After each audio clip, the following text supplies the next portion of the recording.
सबको जय मसीह की। आज के दिन के लिए हम परमेश्वर का धन्यवाद करते हैं। आप सबको परमेश्वर ने संभाल के रखा, जो मेरे इस चैनल के द्वारा मेरी बताई हुए परमेश्वर के वचन को और जीसस सॉन्ग को सुनते हैं।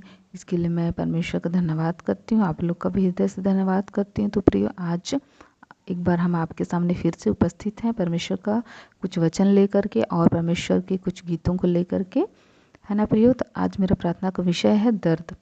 दर्द मतलब हमारे जीवन में जितनी भी कठिनाइयाँ हैं, परेशानियाँ हैं, जिनकी वजह से हमारे जीवन में दर्द होता है, उस वजह से जो दर्द है उसके लिए मैं प्रेयर करूँगी, है ना प्रियो। तो आइए हम परमेश्वर को धन्यवाद करते हैं और धन्यवाद रूपी और एक छोटी सी जीसस का कोरस गा के परमेश्वर की महिमा को करेंगे।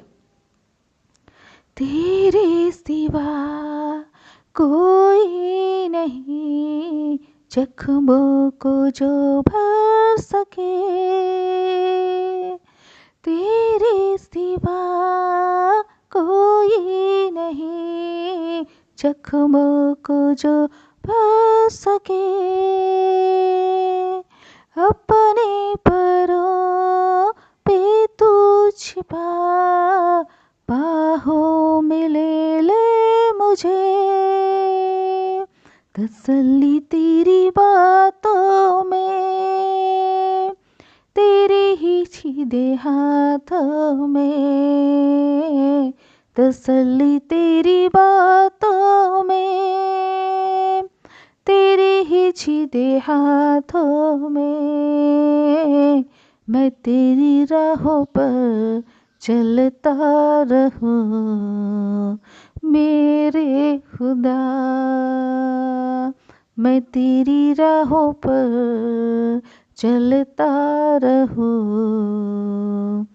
मेरे खुदा, मेरे खुदा, मेरे खुदा, मेरे खुदा,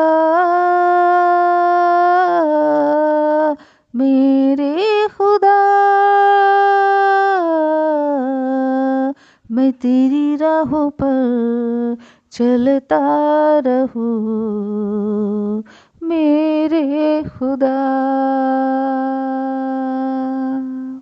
हाँ जीसस, हम सब तेरी राहों पे चलते रहें प्रभु जी। ऐसे आशीष बरसा दीजिए मेरे खुदावन यीशु। हमारे देश में, छत्तीसगढ़ में, भारत देश में प्रभु जी, जितने भी कर्ज के द्वारा जिनके दुकान से सामान लेके चले गए, हम लोग पैसा नहीं दे रहे हैं प्रभु जी, उस दर्द को प्रभु जी तेरे हाथों में सौंपते हैं पिता। हे मेरे खुदावन यीशु, बच्चों को फीस नहीं भर पा रहे हैं, ऐसे दर्द को प्रभु जी, जिनके शरीर में जख्म है, ऐसे दर्द को प्रभु जी, जिनके शरीर में बीमारी है, ऐसे दर्द को प्रभु जी, हे मेरे राजा यीशु, हालेलुया, जो किसी को परेशान करता है ऐसे दर्द को प्रभु जी, हे मेरे खुदावन यीशु, जीवन में प्रभु जी, जिनके जिनके जीवन में जो भी कठिनाइयाँ परेशान है, उनकी वजह से जो दर्द उत्पन्न होता है उनके मन में प्रभु जी, उस मन की इस दर्द को प्रभु जी मैं आपके उस बलवंत हाथों में दे देती हूँ राजा। उस हाथ में प्रभु जी, जो हाथ खुदे हुए हैं प्रभु जी लेकिन महान है, जो हाथ खुदे हुए हैं पिता लेकिन वह दर्द को ख़त्म करने वाला है प्रभु जी। वो हाथ खुदे हुए हैं राजा लेकिन वो सामर्थी है प्रभु जी।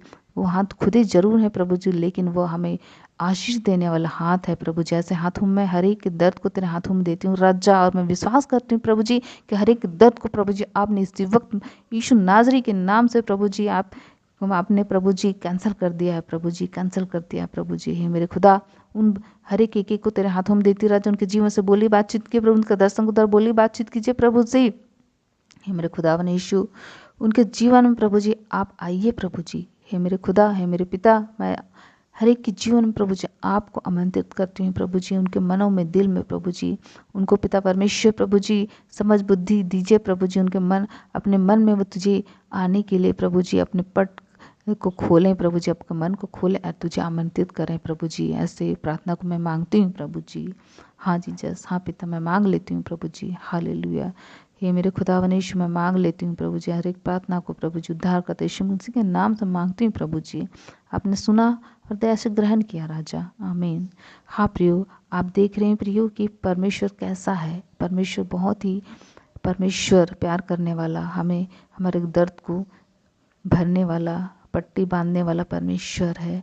परमेश्वर के वचन में ये भी लिखा है कि टूटा हुआ मन परमेश्वर के लिए एक भावता बलिदान होता है। आप चाहे कितने भी धन दौलत या फिर अच्छी अच्छी चीज़ों को आप परमेश्वर के भवन में रखिए या फिर परमेश्वर के चरणों में रखिए, वह उससे उतना प्रसन्न नहीं होगा। लेकिन अगर आप अपने टूटे हुए मन को लेकर के परमेश्वर के सामने अगर रखेंगे तो परमेश्वर उससे अति प्रसन्न होता है। तो प्रियो, आज मेरा आप लोगों का संदेश यही है कि आप अपने टूटे हुए मन को परमेश्वर के सामने रखिए, फिर देखिए कि परमेश्वर आपके जीवन में हर एक पेन को, दर्द को आपके जीवन से कैंसिल करेगा, डिलीट करेगा। प्रियो, हमारे जीवन में जब परमेश्वर की उपस्थिति होगी तो परेशानी ऐसा नहीं कि नहीं आएंगे, परेशानी आएगी, लेकिन आप उससे बहुत ही सामर्थ्यफुल लड़ पाएंगे। उस परेशानी से आप लड़ पाएंगे और उस परेशानी को अपने जीवन से अलग कर पाएंगे, उसका सामना कर पाएंगे, आप उससे डरेंगे नहीं। ठीक है प्रियो? तो परमेश्वर का आज का वचन है आप लोग के लिए कि सपोपदेशक का किताब का 6वां अध्याय का 1 और 2। उसमें यूँ लिखा है, एक बुराई जो मैंने धरती पर देखी है वह मनुष्यों को बहुत भारी लगती है। किसी मनुष्य को परमेश्वर धन, संपत्ति और प्रतिष्ठा यहाँ तक देता है कि जो कुछ उसका मन चाहता है उसे उसकी कुछ भी घटी नहीं होती, तो भी परमेश्वर उसको उसमें से खाने नहीं देता, कोई दूसरा ही उसे खाता है। यह व्यर्थ और भयानक दुख है। आमीन। इस वचन के द्वारा आप सबको और मुझे भी आशीष मिले। तो प्रियो, आपने इस वचन को सुना है ना?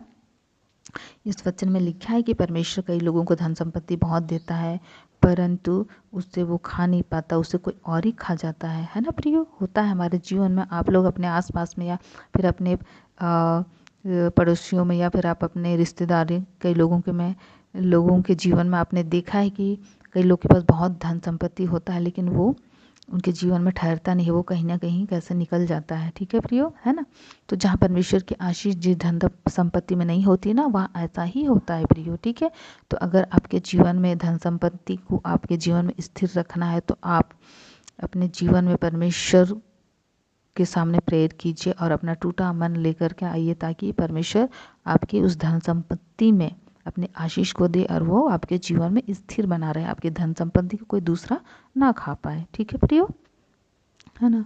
तो परमेश्वर इन सब वचन के द्वारा आपको और हम सबको आशीष दे और परमेश्वर के सामने हम हर एक प्रार्थना विषय को रख करके हम हर एक आशीषों को मांग लेते हैं। हर एक प्रार्थना हम उद्धारकर्ता यीशु मसीह के नाम से मांगते हैं प्रियो। आमीन, आमीन, आमीन।